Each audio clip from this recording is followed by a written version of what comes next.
now, for your listening pleasure, the Blazing Defender Report with your host, Travis Jones.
What's going on, everybody?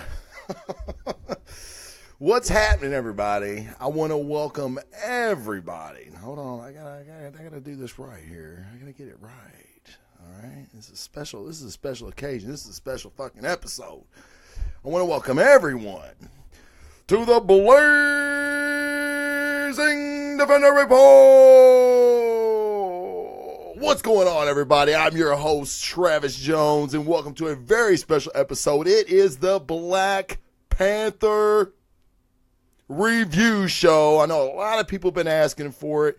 Here it is. I know I got some people in the chat. What's going on, everybody? It's always glad to see the chat full and hyped like I am right now for this. Now, do remember, with using the OBS, there is a slight delay that goes on. Okay, so I just want to let everybody know that there is a delay. So if I see your comment and I don't actually get to it immediately, I will, I promise. The hero is his own man in the chair tonight. I am my own man in the chair tonight. It looks like the cameras are dragging a little bit. I don't know what's up with that, but you know, I'll fucking figure it out eventually. But yeah, I am the man in the chair tonight running OBS by myself. Well, that's fucking wild and crazy. This is going to be a little different. I've got some images uploaded to show you guys. Like I said, I'm using OBS for the first time. I'm not going to say I love it. Not yet, but I am getting a little used to it. Yeah, I see that, Jason. It is buffering a little slow. I don't know what's up with that, to be honest. And I don't think I can go in and change it while I'm streaming. But let's see. I don't know. Let's find out. Let's see if I can't change it. No. Simple answer to that question. No, I cannot change it. But I hope it does get better for you guys. But look. Let's get some housekeeping out of the way. Again, I want to welcome everybody to the Blazing Defender Report special Black Panther review show. I'm pretty excited about it. You know, I've been reading, and it's probably a mistake. Hey, Brian Taylor, first time here in chat. Very, very cool. What's up, Brian? Brian is a Louisville firefighter with me. And Brian's a big comic guy. He's always been a big nerd. And welcome, Brian. I'm glad you can make it in today. What I'm going to do is I'm going to try something. Let's see. It might buffer out here. It looks like it's starting to smooth out a little bit. I think it's because I move so much, right? What's up, Eddie? What's going on, buddy? Man, I love seeing these guys in the chat. It's fantastic. I could Wi-Fi this. I'm hardwired right now. It seemed like when I ran the test the other day, the Wi-Fi actually did better than what this is doing right now. We're going to give it a minute. I'm going to get through some bullshit that I got to get through. It's not really bullshit. It's actually kind of cool. But I just want to let everybody know that I want to thank big time one of the partners of the show, Collector Zone. Guys, go to collectorzone.com. Go to Collector Zone Cantina on Facebook. These guys are fantastic. Collector's Own Cantina is just a group for collectors, people that collect pops, mezco, whatever Collector's Own sells. There's people in this chat room. They're constantly posting stuff that they get. It's really, really cool. So check that out. You're going to get discounts, not only for being a fan of the Blazing Defender, but for being in the Cantina. You get free shipping. And the best thing about it is, guys, you get one-on-one with the owners of Collector's Own. Marcos is usually in the chat room. I'll guarantee he'll be here in a minute. Dude, you've got to check this site out. It's fantastic. I dig it. I mean, I really, really dig it. And, you know, I'm not as a big a collector as some of these people are, but they really get cool stuff, and they're always shouting out to other people, letting them know where they found stuff at.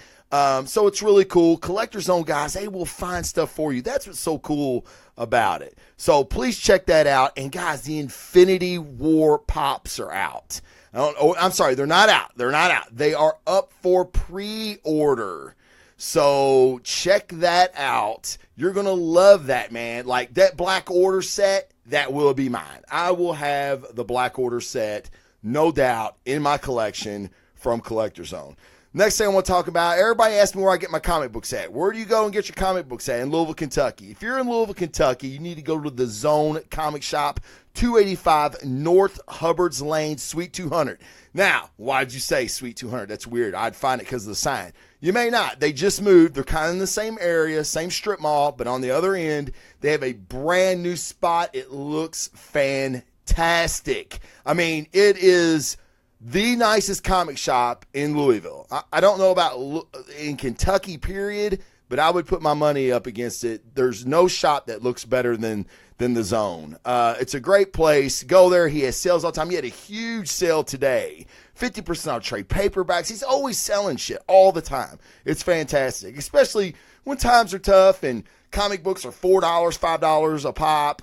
You need a break every once in a while, and Dan at the Zone gives you a break quite frequently. So it's really nice. Check those guys out. And I'm always a proud member of the Giant Size Team Up Network. Shows like Botch, the D&D podcast, Geek Versus, Toy Power, Pokemon Go, Breaking the Panel, which I know Dennis and Phil from Botch are in the chat. Casey Strohs, which my man in the chair, my sidekick, the Torch Wonder himself, is on Breaking the Panel. So check those guys out, man. You get a chance. And that's it, guys. That's what I got. And now on with the review, right? Hey, that was fast, painlessly fast, right? All right. This may be a review that you haven't heard before. I've been watching, and I get on the interwebs. I see what y'all be saying about the Black Panther. I don't know why I said it like that. That was weird and it's slightly racist. I didn't mean it like that. But I do see what you guys are saying about Black Panther, and you love it. You fucking love it. A lot of people are saying it's the best Marvel movie. Okay. Before we get to all of that, but I have heard some people that have been a little bit critical of it, which I thought was surprising. They're definitely in the minority. No pun intended there, but they're definitely in the minority with not thinking it's one of the best Marvel movies. And just spoil. And if you have not seen the movie, that's kind of the reason I've waited so long. You're probably going to be spoiled. I'm telling you right now. And I don't mean that in a bad way. It's just for me to get the review out there. I'm gonna say some things and you're gonna be like, oh my God, he what? And I'm like, yep, he did. Sorry, you should have fucking went and seen it. It's damn near been 2 weeks. Come on, guys, get out to the fucking movie theater. It's a great movie. It's a good movie. I enjoyed it. But let's just break it down with a list of characters. Okay, we're going to start with the list of characters, and I'm going to tell you how I thought about each of them and their performance, and then we'll get into the movie specifics. All right, Black Panther, Chadwick Boseman. Chadwick Boseman looks like he always is going to as the Black Panther. He's regal, he's strong, he's intelligent, And I don't know if some of you know this, but in Civil War, he came up with that accent. He was trying to do a type of, Ryan says, oh, but here come the butts. No, really. There are no butts. He comes up with this accent, a Wakandan accent, which doesn't really exist, which is really cool. Now, is it any different than an African accent or something? I don't know. I don't know if it is or not. But it's very cool. He looks fantastic as always. They casted fantastically with Chadwick Boseman, in my opinion, in Black Panther. And he is who he's supposed to be in this movie. Okay? We're going to get back to Black Panther. Nakia. Nakia is Black Panther's paramour / girlfriend, I guess. Wakandan spy, which is very cool. They introduced that in this movie with the Wakandan spies. And at one point, I believe they said they have spies in every country in the world, which I thought that was really, really cool. She's a badass, totally a fucking badass. And you're going to hear me reference this guy, because I'm a comic book guy, right? And some of you all are too. A lot of this movie is taken from Chris Priest.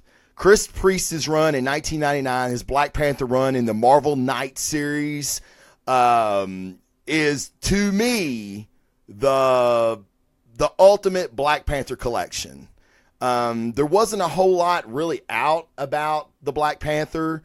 I mean, he was in the Avengers books, and of course he had his own book and stuff, but he really expanded on the mythos of the Panther. And it's funny. Everett Ross his character is really, really funny in it, which is also in this movie. That's what I mean. There are so many instances taken out of Chris Priest's run in this movie. It's pretty crazy. I could make a whole show on it. And I'm going to try, when I remember, to hit the points. But Nakita, she is a Chris Priest creation. Okay, she didn't exist before the Priest run. And she was fantastic. General Okoye, Danaya Guerrera, leader of the Dora Milaje, general of the Black Panther's personal honor guard. Now, we all know her as Michonne on The Walking Dead, and she's dope, and she's badass, and she's a chick you don't want to fuck with. Well, guess what? Times 50. And that's who you got in General Okoye. She is badass. And so badass, I would say, she actually took away from the main character. And we're gonna get to the Panther. We're gonna get to him. That's what the movie is, right? The movie's about. All right, Shuri. Shuri is the Black Panther's sister. She's a tech marvel, and to me, the undisputed star of this film. Her comedic timing is amazing. Her charm. I mean, you got a smile on your face every time Shuri's on the screen. She's either like kind of cracking jokes at the tradition or the heritage of the Black Panther, which I have seen some reviews. People didn't like that. People were very upset with how Shuri was almost disrespectful about it. And I think you even hear Manape say that. We're going to get to Manape too. Let's just go ahead and get to Manape. M'Baku. Hoot, hoot, hoot. That was like one of the funniest moments in the movie when Everett Ross is trying to talk and Baku Manape will not let him. And let me just say this. If you'd have told me, I don't know, I'm not even going to say 10 years ago, 5 years ago, 2 years ago, fuck this. How about 4 weeks ago? How about 3 weeks ago before I seen the movie? And you'd have told me Manape was going to be in a movie, and not only is he going to be awesome, but you're going to love him. I'd be like, you're drunk, motherfucker. You are high as hell right now. No, I'm not. I'm not going to dig Manape. He was awesome. I loved Manape. And this is a true statement as I've ever heard it. John Barenthal, that plays the Punisher, played Shane in The Walking Dead. He is, to me, the epitome of this sentence. there are no small actors, or I'm sorry, there are no small parts, only small actors. And that's true. M'Baku has probably the least lines of anybody in the movie, and he's fantastic in every scene he's in.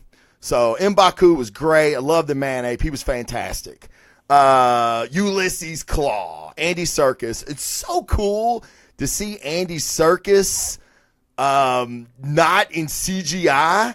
Like he's Andy Serkis, and you can tell it's Andy Serkis. And man, I don't know about you, but I felt like he was having a ball with this part as Ulysses Claw. Did they kill Claw off way too soon? Absolutely. But we're going to get more to that and Marvel's problem with villains here in a minute. And I saved, honestly, the best for last. Michael B. Jordan, which I am not a fan of. I don't know what it is about the guy. I just haven't liked anything he's been in. Creed was just, I know, go start throwing poo at the screen now. You know, Creed was just lukewarm for me. It was a good movie. It kind of like this. I hope that this isn't the trend that I have with Ryan Coogler. I hope this isn't, because I really want to like his movies, but I just don't feel about him the way everybody else does. And Creed was like that for me, and in parts, this movie was like that for me. But a Marvel movie is kind of a different animal than most movies. So Michael B. Jordan, he's probably my third favorite Marvel villain in all movies. I'm going to put Loki is going to be really hard for anybody to beat for me, because I love Tom Hiddleston. I love that character. I think he's great. And I'm going to say the Purple Man is second. Now, I know some of you haven't even seen Jessica Jones. I would recommend it for the Purple Man himself. He's sadistic, weird, funny. He's great. He's fantastic. So I'm going to, but I'm telling you, Killmonger is a very, very close second, only because I like that type of villain better, the kind that Killmonger played.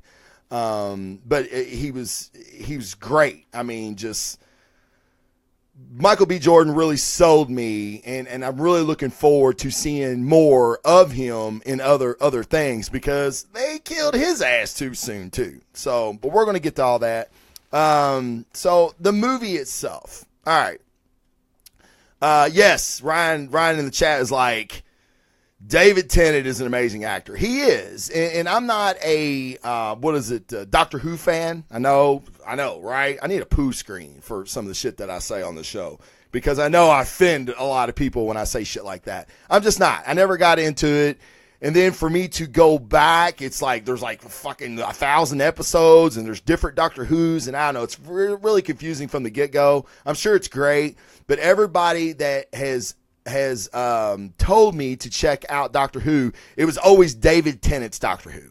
It was like, I would recommend David Tennant. I would recommend David Tennant's Doctor Who, which I didn't know who the fuck David Tennant was until The Purple Man. And for me, some people were like, he's always going to be Doctor Who for me. Well, for me, he's always going to be Purple Man, because that character was just so eerie and dark and fucked up, and I loved it. So, but again, Killmonger, amazing. Just an amazing portrayal. So let's start with the movie. This was my problem with Black Panther. And you know what? It's too soon. It's too soon to get into problems. I want to talk about what I liked.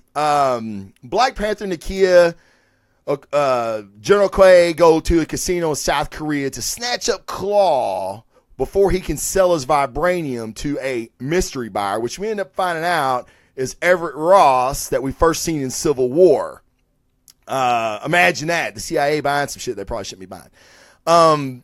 So, before that, we had, Panther showing up. He did his tribal thing where they fight for the mantle of the Black Panther. I thought it was really cool how they made him drink this this concoction that stripped him away of his Black Panther abilities. I thought that was really cool because I'm like, yeah, that's fight the guy, one-on-one, no enhancements. That it's pretty cool. And then we get the man ape, thing that came forward, and his guys come up and where they had kind of rebelled from the Wakandan tribes. That was, man, I mean, that's really cool stuff. The fight was very good, and I really liked these fights, the tribal fights, where the abilities were stripped. I like those fights. Those were some of my best fights in the movie because they were realistic and yet cool looking. It's just the way they were shot. I thought it was very good. So then they go to this casino, and I love when Marvel plays with espionage. Like Winter Soldier, to me, is maybe my favorite Marvel movie. Besides Avengers, they kind of flip-flop back and forth all the time, depending on which one I've watched earlier in the day. And so I love the espionage stuff, and it was very much like a Black James Bond casino, where they're earpieced up, and they're casing the room, and it's just very, very cool. And with Koye having the wig on and shit, it was just great. So, and then the fight scene breaks out, which fight scene's fine. I dug it. Claw, you see Claw, and he's just nuts. Claw's just crazy. He's, y'all, do you want to see my mixtape? And I'm like, yeah, is iTunes selling Claw mixtape? I want that shit. And I thought it was a joke, and it wasn't even a joke. I mean, like, he was serious. The motherfucker had a mixtape. So, he's just fantastic. He just commands the screen when you're watching him. So then the fight breaks out, right? And then we get this car chase scene through South Korea. Now, this was my problem with the car chase scene. For one thing, I seen a reviewer say it was comparable to the car chases in Ronin. That is just fucking blasphemy. That movie kind of revolutionized the way we look at car chases. And now all car chases you see are some version of a car chase scene in Ronin. So that was total fucking horseshit. Like, they did nothing avant-garde. And this was my huge problem with the car chase scene in Black Panther. Have we not seen it before? Did we not see it in Civil War? Almost the exact same car chase scene. Now, granted, Winter Soldier on a motorcycle. You got Shuri driving the virtual car, the Lexus, product placement, mind you. So, yeah, there were some nuances. It was almost the exact same scene. The action, when the Panther jumps up and the car flips and he lands on a car. Did we not see that in Civil War when he's chasing Winter Soldier? Pretty sure we did. When he reaches down and pulls the wheel off, don't get me wrong, it was dope. It was cool. But didn't we see that when he jumped and took out the wheel or took out the side of the bike from the Winter Soldier was riding? They both go tumbling. It was just too similar to that for me. I mean, you may disagree, and that's fine. Some people are like, oh, man, that car chase scene. Cool, man. I'm glad you dug it. I felt like I've seen it before. They needed to do something different in that car chase scene. I don't know. What do you guys think? Usually when I say something that the chat doesn't agree with, they're very prompt in telling me how wrong I am. So I love that. And I love that about the chat. But I just, don't get me wrong. I feel like it was just, I don't know. I don't know. I didn't like it. Let me rephrase. I'm not going to say that I didn't like it. I'm going to say that, I wish they had amped it up and gave me something that looked different. Now, since we're on the topic of Civil War, this was another issue that I had with the Black Panther. Civil War was our first look, Captain America 3. Civil War was our first look at the Panther. It was awesome.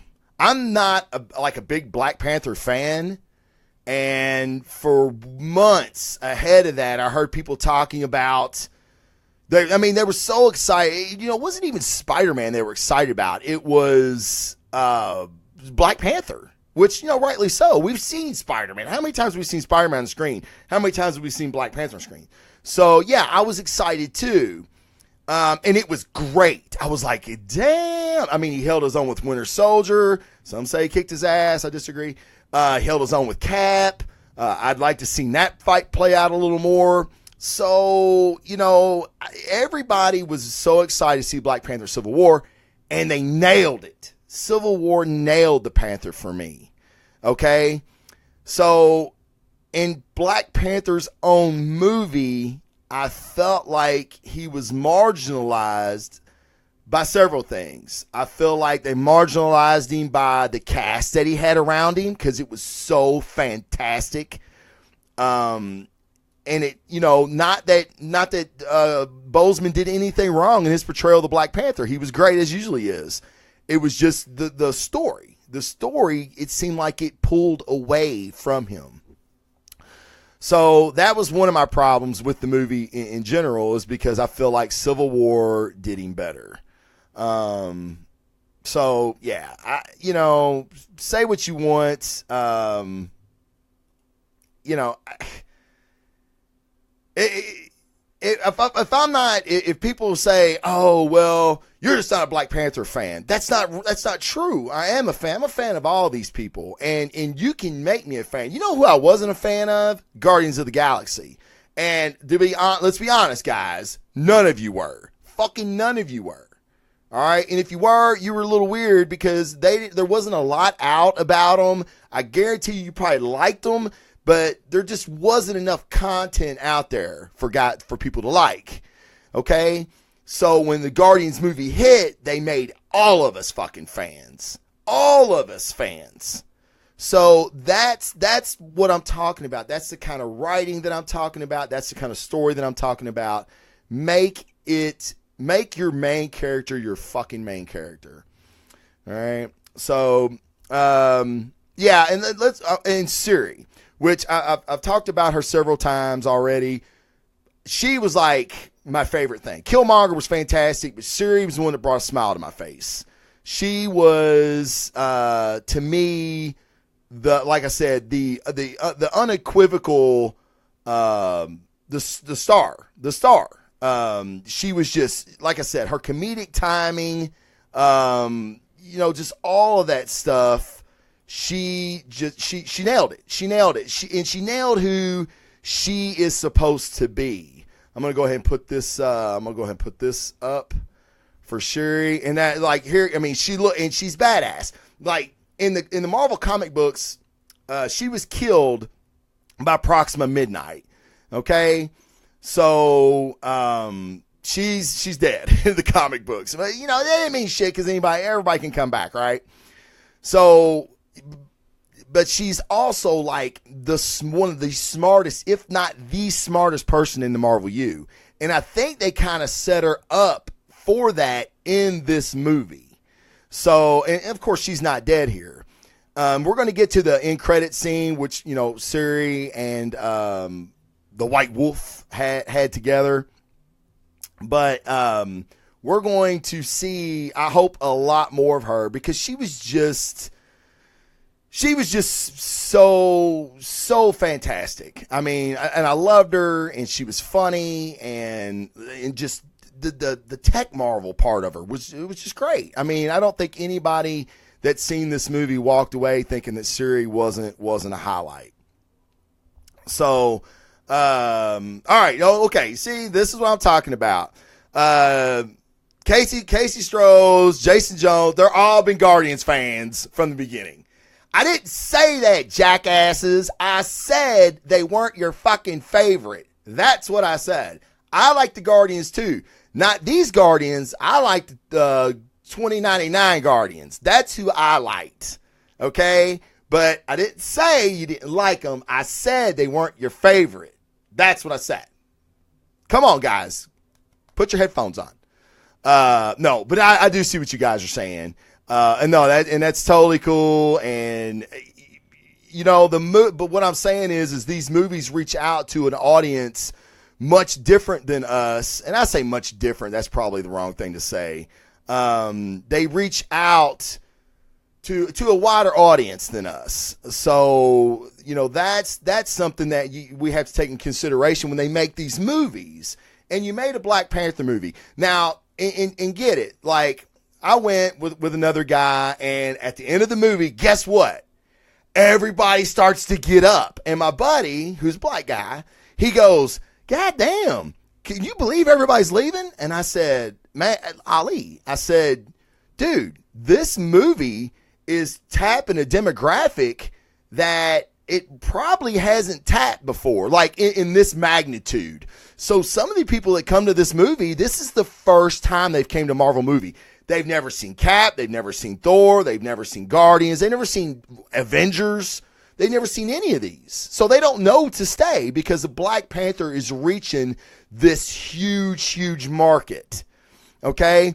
That's the reason I really wish that the guy that's names on the fucking marquee would have just been a more of a center role. Okay? Yeah. Okay. So I was talking about Siri. I love the scene in the tech lab. That was just fucking fantastic. I loved it. I loved the scene in the tech lab where she's showing him all the improvements. She's showing him the new suits, and the new suit was pretty cool, especially how it absorbs kinetic energy. I mean, that just puts Black Panther on a whole new level as far as I'm concerned. Like, he's bad enough as it is, and now you've given us some ability to absorb kinetic energy and then give it back. I mean, that's pretty badass. But Suri's badass. So, and I loved the line, when they bring Everett Ross back from when he got shot at the casino. You bring Everett Ross back, which really, was that a good move, Wakanda, King of Wakanda? You bring back one of the guys, a CIA agent, to the place you've kept hidden all these years. But it was worth it because Suri got to say, you got me another broken white boy to fix. Fantastic. And of course, that's a reference to the Winter Soldier. We're going to get to him here in a minute. Again, I'm looking at my notes. The ritual fights were fantastic. But let's talk about the fight with Killmonger. Okay. And one of my favorite scenes of the movie was Killmonger in the museum. Let me see here. Let me bring up this image. I dig this so much. When Killmonger was in the museum looking at the artifacts, letting this white chick tell him the incorrect history behind these African artifacts and how they obtained them and stuff. So really, really cool. I loved that. I loved it. I thought it was fantastic. And he's got this charisma, and you're like, man, who's this cat, right? And that's what you want to say from a villain. All right, now let's see if this is okay. All right, now this is the fight between Killmonger and Black Panther. Now I just want to say, did we not know that Killmonger was going to win this? I mean, this was my big problem I had with the battle scene. Now, the reason I posted a comic page up right here, that was basically taken right out of the comic books. Okay, that fight, the fight where he drank the goo and he lost his Black Panther abilities, and they had this huge fight. You knew that he was going to win. You knew it. I mean, there wasn't nobody in that theater that thought that Black Panther was going to win this fight. And that was a problem that I had. Just the way they even orchestrated the fight. It's like, come on, man. I mean, make it at least look like Black Panther had a chance. And Killmonger kicked his ass, throws him off the fucking cliff. And again, taken right out of the comic books. So I thought that was pretty cool.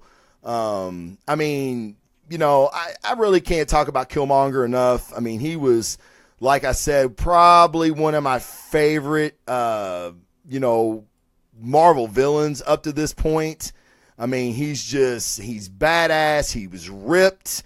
He got seriously good shape. And I don't know whose idea it was to put those tribal scars on him, like one for everybody he killed. I mean, that was just, oh my God, it was just dope. I mean, it's so dope. He looked fantastic. So yeah, I mean, Killmonger, Shuri, they were all great. There was just, I don't want to say missed opportunity with this movie, but you knew that Killmonger was going to beat the Panther. So, and that's another thing. I mean, I feel like Panther kind of got shut down quite a bit. Like, not so much there, but even in the fight with the rhinos, which I really wasn't crazy about. The armored rhinos, I wasn't crazy about that. But, the big battle scene they had in the field where Killmonger's already taking control and they're fighting, and Black Panther's showing, hey, I'm not dead, motherfucker. This shit's still on. And then it was basically, man-aping them that come in and save the day, right? So that was pretty cool. I don't know. But, okay, and let me ask you guys this. What was the deal? Like, everybody has been saying for weeks now, since the Infinity War trailer dropped, maybe months, that the Soul Stone was in Wakanda. We've seen absolutely no soul gem in Wakanda. I don't even know who would have it, to be honest. In Wakanda. My theory still stands, and that's from the first Thor movie. It's Heimdall. Heimdall has it, the gold eyes, and sees all the souls in the world. I mean, in the 9 realms. So I would say that Heimdall still has it. But a lot of people were speculating, especially with the herb that was given to Black Panther his abilities. It didn't just come from Wakanda. It came from the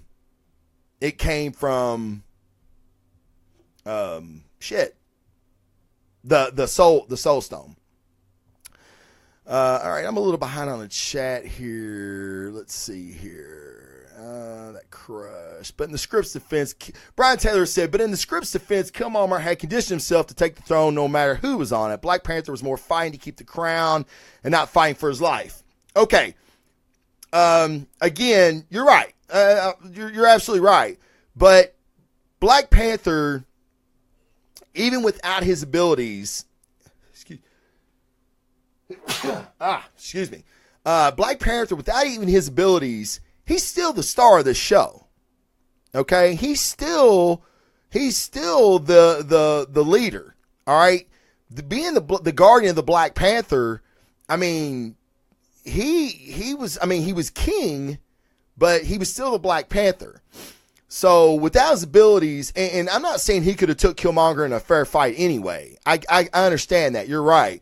But this is another problem I had with the movie, is that he was kind of, he was trying to find himself. And one of the greatest scenes in this movie was when he goes into the astral plane and you see all of the Black Panthers that had came before him. For me, being a comic book guy, and I know Casey Stroh said this too,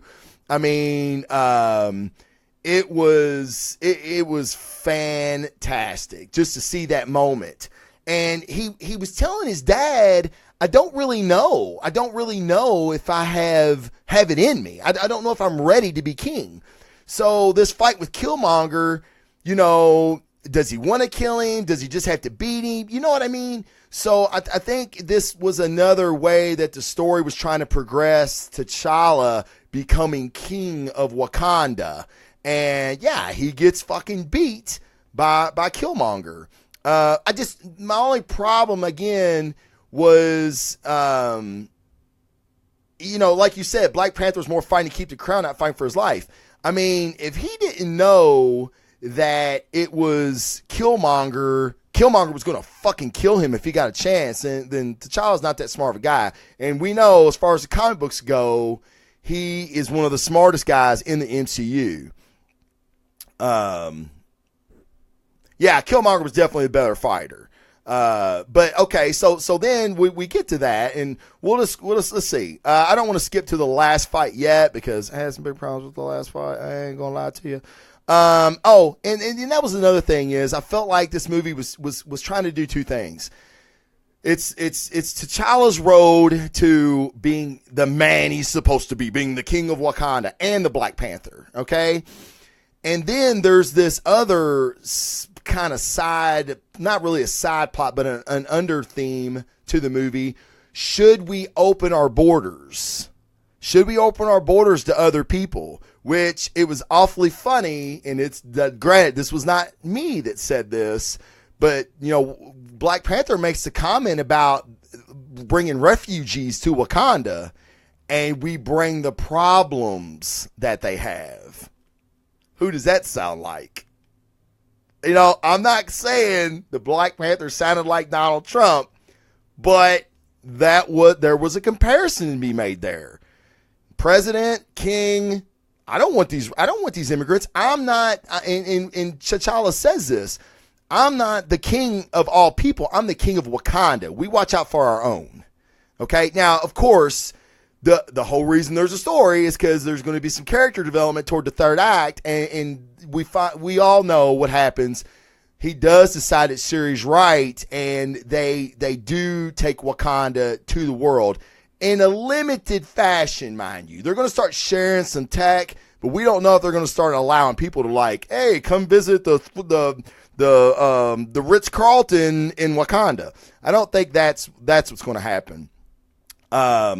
So, I just think the movie would have did better by just relying on one theme. But I did like that. Let's see. Oh, yeah, and I don't know. And why was Killmonger so good? We've talked a lot about Killmonger. Was he the bad guy?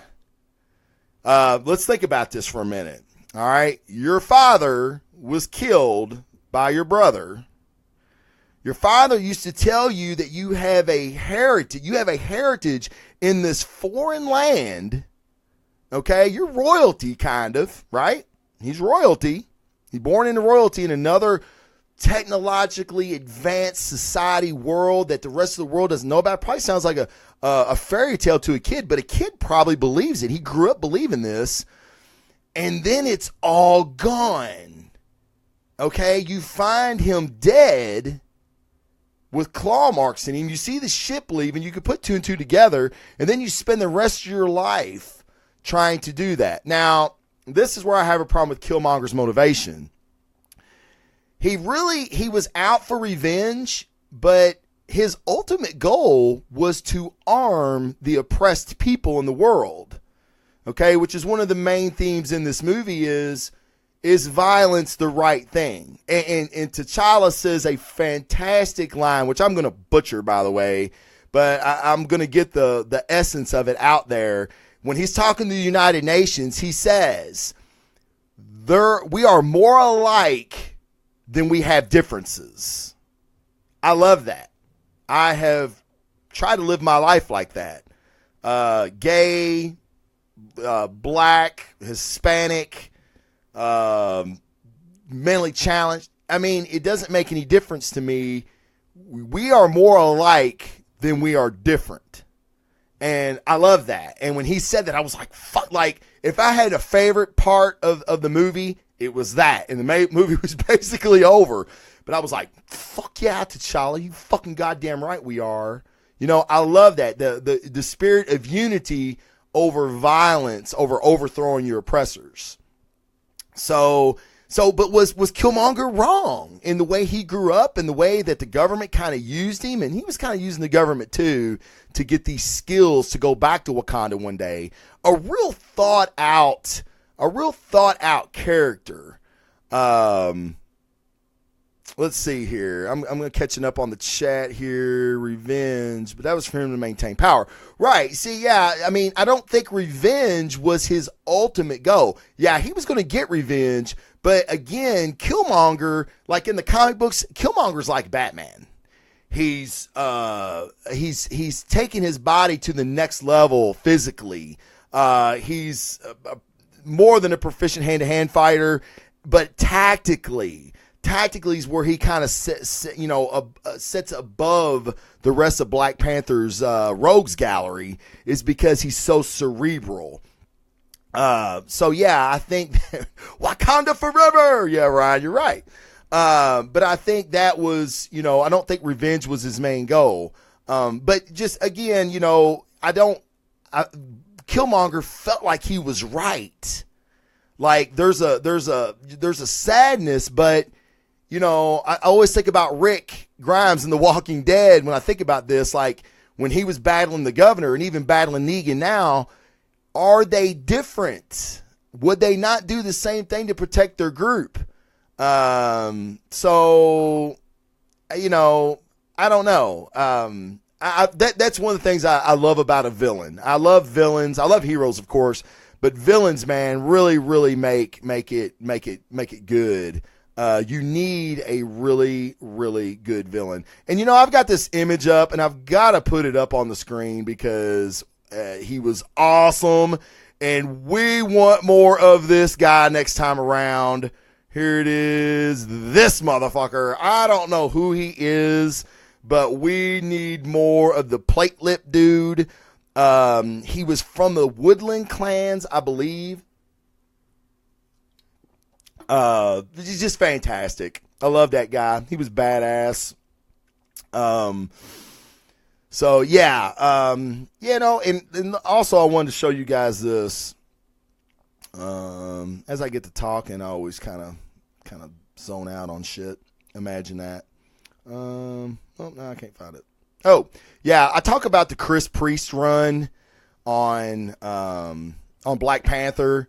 It was out of print until this, the talk of this movie came around.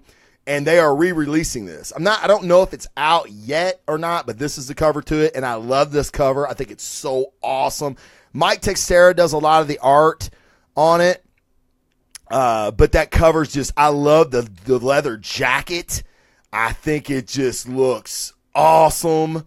Yeah, Brian, and Brian said, "Hi, Auntie, Killmonger," and that was his favorite line in the movie. Yeah, that was fucking fantastic.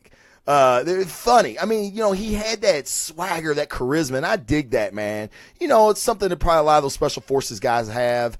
But you don't see a lot of that in Marvel villains. Like, that's one of the reasons I like Loki so much, is he's so likable. And you're pulling for Loki to turn the page when he's never going to come to the side of angels, only if it benefits him. So, but I definitely wanted to show you guys that image because I just love this look of the Panther with the leather jacket and shit. I think it's pretty dope. It's pretty street looking, you know what I mean? Really, really cool. Okay, so let's talk about, let's see, I've already talked about the museum scene. Look, I got all these notes. Oh my God. Takes the tribal mask. Okay, well, let's get to the fight. Since we're talking about Killmonger and the fight.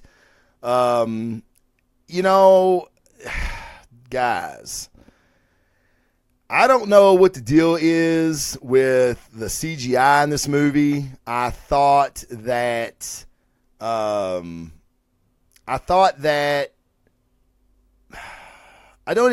want to say that they were bad. Like, I thought the choreography was fine, but the CGI in that last fight was not good.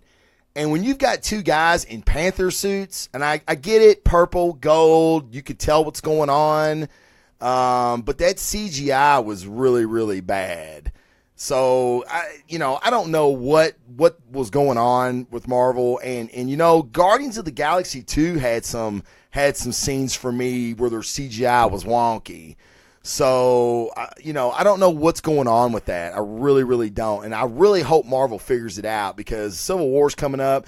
And I did read a review where they said it's actually, not to point fingers, but Ryan Coogler he's not used to doing movies with CGI. So, therefore, that was kind of the failure was kind of Ryan's as far as why the CGI looked as hokey as it did. So, but now, again, I felt that way in Guardians. So, I don't know if it's a studio that Marvel's using.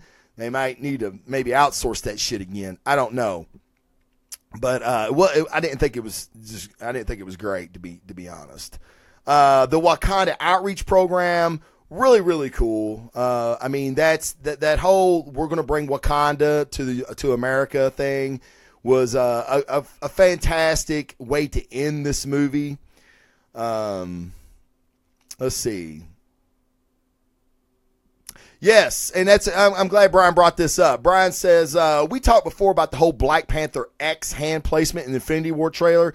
Glad this movie made more of a salute than a Wolverine throwback. Yeah, in my Infinity War trailer breakdown, I kind of make fun because the Black Panther's he's all X'd up and then chink, like his little nails pop out. It was, I don't know, it was kind of gay. Like, it's not badass at all, right? So, yeah, and Debo agrees. Debo's like, yeah, man, the CGI was a serious bummer. It really was. Such a bummer. I mean, even in the car chase scene for me, I thought it was a bummer. But, yeah, so the Black Panther, I had a guy come into the firehouse the other day, and he gave me that X across his chest, like, yo, dog, I seen Black Panther. And I'm like, oh, it's cool. Like, so now people are going around doing it. So, yeah, it's cool. I'm doing it now, too. So yeah, Brian, you're right. I'm glad we got a little bit of context to that. And I'm sure they put it in the trailer because they thought it looked cool. Which, may have missed on that. But now that we've got some context behind the gesture, I think it's pretty neat. All right. We talked about the Soul Gem, talked about Killmonger. Oh God, we talked about Killmonger to death. But another thing I wanted to say about this movie is, and a Big Sam who does Meatheads on Movies with me, he loved this movie, and he was like, I can't believe you didn't, you weren't crazy about it. I'm like, no, I really wasn't. I said, and here's one of the big reasons. I gave it a 7. I'm going to go ahead and give my number out there. I gave it a 7 because there wasn't one moment in this movie, not fucking one moment, where I went, God damn, that was dope. Not one. Nope, not one. Guardians 2 was another movie, but there was a scene where I was very excited, and that was the rocket scene when he was taking out all the Reavers. That was my fucking favorite. I don't have a favorite scene in Black Panther. I'm sorry, I don't. The coolest thing I think that happened was when Okoye threw her spear during the car chase scene, and it went through the window, or it came over the top of the car and went in the ground, and it hit it, and with the vibranium, that was dope. I love that. So that's another reason that the movie was flat for me, because I didn't have that patented Marvel, whoa, my God, that was fucking dope. I didn't have it. So, and I'm trying to think, like, every Marvel movie has had a moment for me to where I, shit my pants. Like, oh my God, that's what I'm fucking talking about. And I only need one. Black Panther didn't give it to me. So I really, T'Challa and Shuri, dude, you could just do a movie with them two, and I'd watch it because their chemistry, like Brian just said, great chemistry. Claw and Killmonger, you killed them off. Now I want to get to that before we go to the end credits, but Marvel has come under a lot of fire because they don't kill anybody. They don't kill heroes. They don't kill villains. People think the Red Skull's dead. Red Skull ain't dead, people. Well, at least they left it out there to bring him back. So, and then you get a character like this, Claw, which we'd all love to see Claw again in not a solo movie, but as a villain somewhere down the road. And then Killmonger. I mean, when they were sitting on the edge, which was a great scene, by the way, when T'Challa's beating him, and he's got he's basically stabbed him in the heart, and they take him and sit him on the edge so he can see the sunset, because his dad said it had the most beautiful sunsets, this was a beautiful scene. And T'Challa's like, I could see it in his face, like he was going to try to save this cat, right?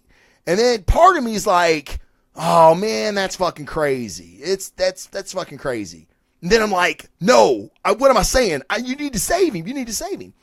And then, then they kill him. or they let him die. And I'm like, man, stick one of those little things in him like you all did Everett Ross and get that man some help, But then he's like, he's dead. I'm like, oh, my God. So I really wish Marvel had picked a different, kill the Vulture. Okay? Kill the Vulture in Spider-Man, but don't kill Killmonger. I don't know. And don't get me wrong, I love the Vulture. The Vulture was fantastic. Michael Keaton played an amazing villain in the Vulture. He's in my top 5 Marvel villains for sure. Maybe 4th, actually, if I had to think about it. But so yeah. And Brian also makes a good point. There has been speculation of this, that in Infinity War, there may be some people that come back, but I will say this, Brian, I have a theory that Thanos gets the time gem. If you watch my Infinity War breakdown trailer, there's a scene where Tony's out in front and everybody else is frozen and Tony's moving and Strange is back there. So that tells me that Strange doesn't have the time gem anymore and Thanos has it. So maybe he does bring back some villains, right? If anybody's going to bring back villains, it would be Thanos, but I don't know why he'd bring back somebody like Killmonger. It seems beneath him, actually. But, so I think, you can always, trust me, just like comic books, you can always bring them back. Yes, Casey, Sinister Six would be fucking awesome, especially if we can get Venom. We can get a Sinister Six with Venom in the MCU. That would be really, really, really cool. Vulture and Killmonger tied with Loki. Oh, so you got a 3-way tie there. That's pretty, that's good. That's a good group. Let me tell you what, that is a fantastic group to be in. But all right, so end credit scenes. This was one of my favorite moments of the movie because you guys know what a Winter Soldier fan I am and a Captain America fan. And if you haven't seen it or you left, why the hell are you watching this show? But you get these kids and they're you can tell they're kind of staring at this guy while he sleeps, and then when he wakes up and they run out, and they're kind of like giggling and they call him the White Wolf, and I was like, oh, the White Wolf. Well, let's see. So I did a little research, and the White Wolf is actually in Black Panther mythos. The White Wolf was a plane crash survivor in Wakanda where his family died. He was the only survivor. His name was Hunter. T'Challa adopted him as his brother. And he also appointed him the leader of the secret police, which was the Hatu Zarazi. Okay? And I'm sure I mispronounced that, but it's African, and that's okay. I can mispronounce that shit. So, but they always had a stormy relationship, like brothers do, even adopted brothers, I guess. But they always had different ideas on things. So then when T'Challa became the king, he disbanded the Haratu Zarazi, and they left Wakanda and became mercenaries, where he took on the mantle of the White Wolf. Okay? But no matter, even though there's no love lost in between Panther and the White Wolf, Panther has always answered his call when T'Challa has needed help. So, he's always came to his brother's aid. All right? Who does this sound like? Okay? It sounds like Winter Soldier and T'Challa. And here's what the White Wolf will look like on the right, and of course there's Bucky. And Bucky has seen better days right here, but I wanted a split caption to where you could see what the White Wolf looked like. So yeah, they T'Challa and Buck have had their differences. Obviously, they've had their differences in Civil War where they fought. But now T'Challa, of course, feels some responsibility for him because, he was trying to kill him and probably would have killed him if things had went differently. So, he's helping him, and we all know that. There was a Prelude comic called, Casey helped me out on this. It was the Infinity War Prelude issue #1, I think. That just came out. Or no, I'm sorry, Infinity War Prelude issue is what it was, where we see Shuri telling Panther how she's taking away the brainwashing blocks that were in the Winter Soldier, his cues and stuff. She's taking them away. She's breaking them down, and she's still able to keep what makes Bucky Bucky. So we find that out in the comic book. So this scene was pretty cool because we get to see that Buck is still maybe dealing with stuff, but he's obviously did enough to where these kids have nicknamed him the White Wolf. So maybe him and Panther become boys. In Infinity War, when we see Buck and he cocks his gun, he's fighting with the Wakandan army. So, and if you know anything about Bucky from the comic books, he's loyal. And these people have basically maybe gave him a second chance at life. So he is all about protecting his own. So the White Wolf may be a little bit more to it than that, because he needs to really get rid of this Winter Soldier moniker, because he's a fucking terrorist. Okay, I know Zemo framed him and everything, but he really needs to lose the Winter Soldier moniker. And let's not even talk about him taking the mantle yet of Captain America. Let's not even do that. So in retrospect, I gave it a 7. It's a good movie. It just wasn't great for me. I really wanted to love this movie.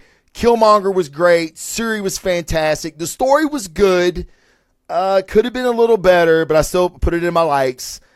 I felt like in my dislikes, Black Panther was disappointing. The CGI was not good for me.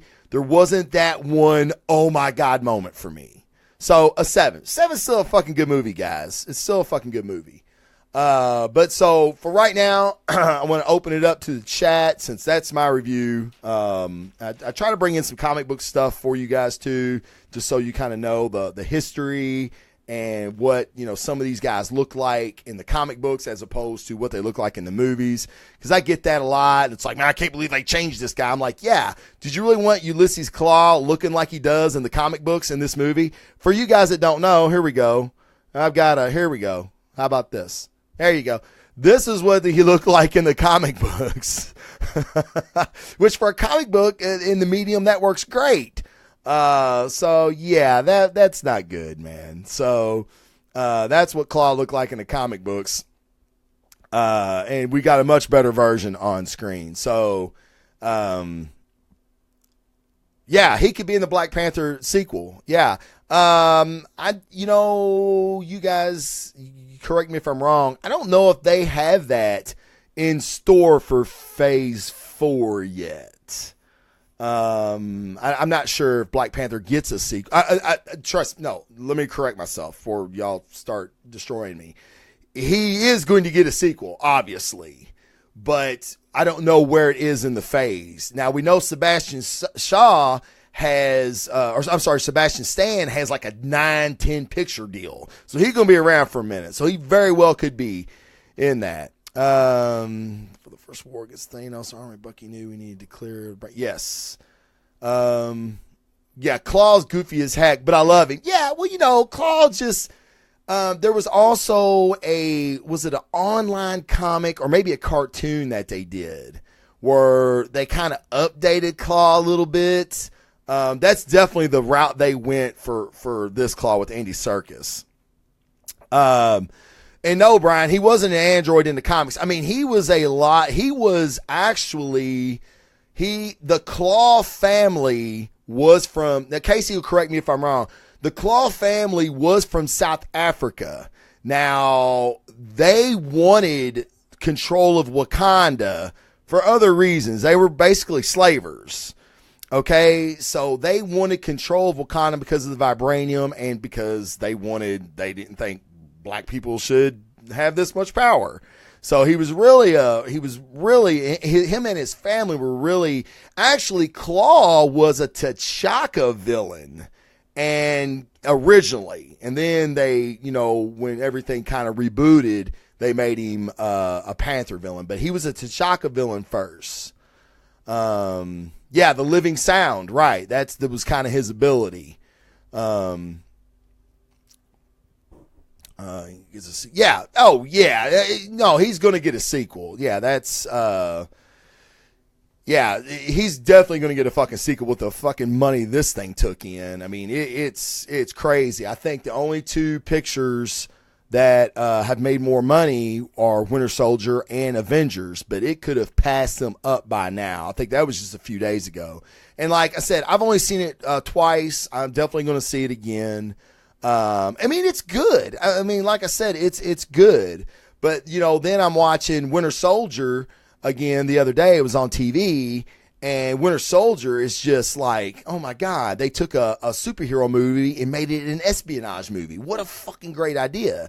They kind of like bent the genre on superhero movies. And I guess that's what I was looking for in Black Panther. Like they did with Logan. They took a small budget, kind of made an indie picture with Logan.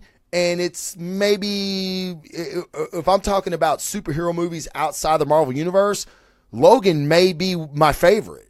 Maybe my favorite movie, maybe my favorite superhero movie of all time, just because it's so powerful and gritty, and it was something that I couldn't even have thought up. So it was fantastic. $750 million right now. So $750 million is a lot of fucking scratch. I will say this, Brian. When I went Friday, opening day, because we worked on Thursday, obviously, because Brian's on the same shift I am. I went Friday morning, 10 a.m. My theater was completely sold out, and there was two other white people in the movie theater besides me. Ollie Thomas, which is a captain on a fire department that went with me, who's a black guy. It was me, his wife, who's white, and another like random white dude that I think walked into the wrong movie theater.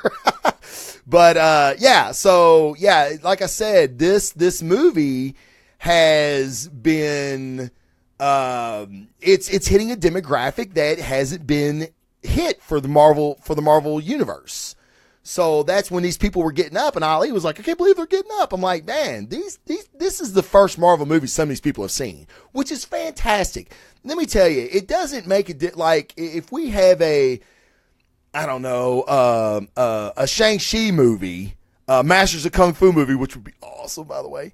And it's a bunch of Asian people. I mean, dude, no one benefits. We all benefit. The more demographics they can hit, the more money they can make, the more they're going to put stuff out, the more money they're going to put into movies, the more money they're going to have to get great directors, great writers, great actors. We all win. So, it didn't bother me a bit. And let me tell you what, I have to say this because I got to give props where props are due. This was the quietest movie theater I had ever been in my entire life.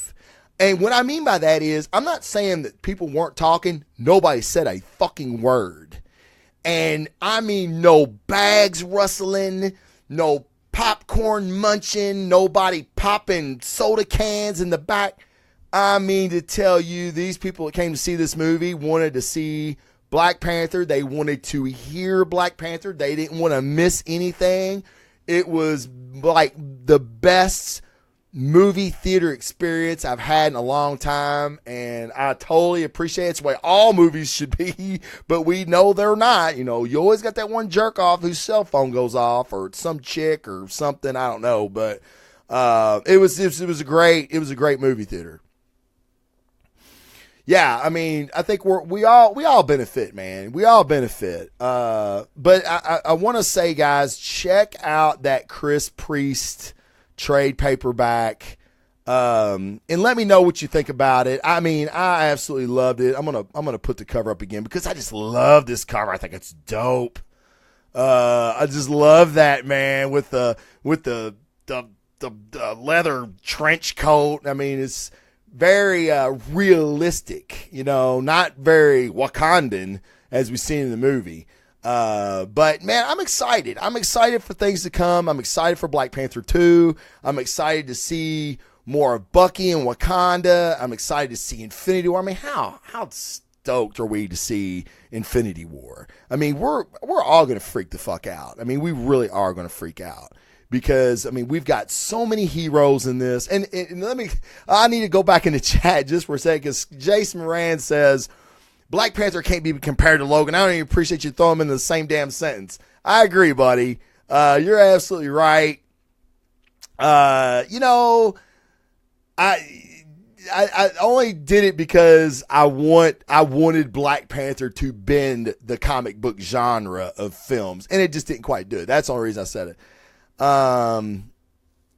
Licks the general. She has some choice words with Wakabi. Yeah, that was something that I didn't really dig, was the armored rhinos. Again, I thought the CGI looked weird. Now they were huge. And like when Panther and, Okoye's paramour, I guess he raises them, when they're sitting there by that thing, it looked good. And I'm like, holy shit, is that a real fucking rhino? That thing is a monster. And then, like, when they interjected them into the fight scene, I thought they looked fake as shit. And, yeah, I didn't like that at all. So, Pat says, looks like Blade. Who looks, the picture looks like Blade. I gotcha. Yeah, no, not really. No, it doesn't, Pat. You're wrong, Pat. Sorry. I think it looks cool. This is like I said, this priest run, and I think Casey will tell you, is like, it's when you read this, if you've seen the movie and you read this run, you're going to be like, holy shit, they took a lot. They took a lot from this run, and made it into this movie. So yeah. And that's another thing, you had all these people saying shit about, this first black superhero movie. Did everybody forget about Blade? I mean, Blade was badass. I mean, I've been waiting for a reboot of Blade for a minute. But the first Blade was, I liked all the Blades. I even liked the Trinity War or whatever it was, or Blade Trinity. That's what it was. I liked that even. So I love the Blade movies. Oh, yeah, okay. When she asked the journal if she would kill him, and she basically said yes for Wakanda. Hell City, yeah. Yeah, man, absolutely. Like, that character, General Okoye, again, can you say enough about her and Suri in this movie? No, you can't. They were amazing. And when she said that, like, you knew where she stood when Nadia was like, we got to go. They destroyed the herb. We've got to leave now. We're not safe. And she was like, I'm not leaving. Like, I'm the general here. And I was like, damn, and she was like, well, he killed T'Challa. And she was like, you could tell her heart was broke, but at the same time, she's got a duty. And man, I love that scene. It's a fantastic scene. Let's see. Cole dug it. Okay, so Cole dug. That's Jason Moran's son, Cole. Big Marvel fan. He said something along the lines you did was good, but just not Marvel good. I can get with that. Yeah, Casey. Sticky Fingers, Blade, Spike. I believe that was on the Spike network. Yeah, not good. Not good. And I can't remember the chick that played in that, but I was a fan of hers. And that couldn't even make me watch it. Yeah, it wasn't good. And, it doesn't help that Blade or Sticky Fingers is like, 5 feet tall. No camera tricks can make that dude look imposing. I'm sorry. I don't know if it was the first rated R Marvel movie. Marvel may have had something to do with that movie, but I don't know. I don't know that. Some of these guys here. Blade 3. No, Dennis, you didn't like Blade 3? Come on, man. Blade 3 was awesome. Yeah, the two women were definitely, Jason Jones said, the women were swinging the biggest dicks in the movie. Yes. But herein lies the problem, right? I mean, no one's really said it in chat, so I don't know if I'm on my own with this or not, but I just feel like Black Panther was disappointing. And not the movie, the character. He was so much doper in Civil War, and you've got a great cast. I mean, he wasn't outshadowed by Captain America, Spider-Man, Iron Man. I was going to say Falcon, and then I almost choked. Not like Falcon's not outshining anybody. But yeah, I mean, Civil War just did it so much better for the Panther. And I get it. They're world building in this movie, by presenting Wakanda and everything. So. Yeah, Dennis. Brian, Dennis is gay, so that's the reason Jessica Biel holds no appeal for him in Blade 3. So, yeah, right, Jessica Biel, enough said. Ryan Reynolds. I mean, even if you're gay, Ryan Reynolds, right? Deadpool and Blade. Come on, guys. Get with it. The acting was horrific. All the damn sidekicks. They just cut Whistler's daughter's team. I would have done get more. Yeah, I agree. That would have been good. That definitely would have been good. Yeah, I did like the Whistler Blade combo. I did like that. They had great chemistry. They were great. I want more. I want more Blades. I love vampire movies. There was acting in Blade 3. Sorry, I was just looking at Jessica. That is a fact, Jack. You go back and you look at the progression of these movies, and Blade still holds up. I will say the first Blade still holds up. Not saying I didn't like the other two. The second one I liked also, but that first Blade movie, if it was on today, I would still watch it. So these movies still have appeal, even as far as Marvel has come. Jason Jones, this is something I didn't know. Jason Jones says that's actually when Reynolds first started reading Deadpool. Lucky for fucking us that he found Deadpool while doing research for Blade. I'm not sure. Maybe Casey knows. Has Blade and Deadpool ever done anything together? I don't know if they have or not. I'm looking for something a little deeper. Gay or not gay, the new Black Widow movie. I mean, Jennifer Lawrence apparently has her naked in it, but the reviews are garbage. Yeah, I mean, dude, I could do a show on that shit. Yeah, here we've been wanting, and I didn't know this, but you guys may have seen it. Sebastian Stan actually let out the fact that in Phase 4, which they're not really calling it Phase 4, they're going to call it something else, but it's Phase 4 for now till they give it another name, that there was a Black Widow movie. There is a Black Widow movie coming. And then when I seen this shit, this red, what is it? It's red something, Red Widow or Red Viper or whatever that the Jennifer Lawrence movie's doing.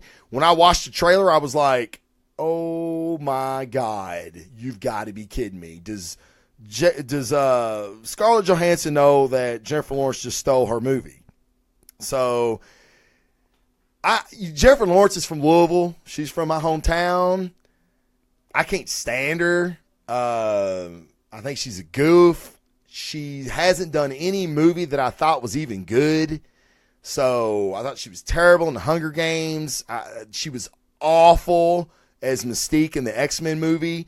So I don't know what the draw is. I mean, she's attractive, I guess, but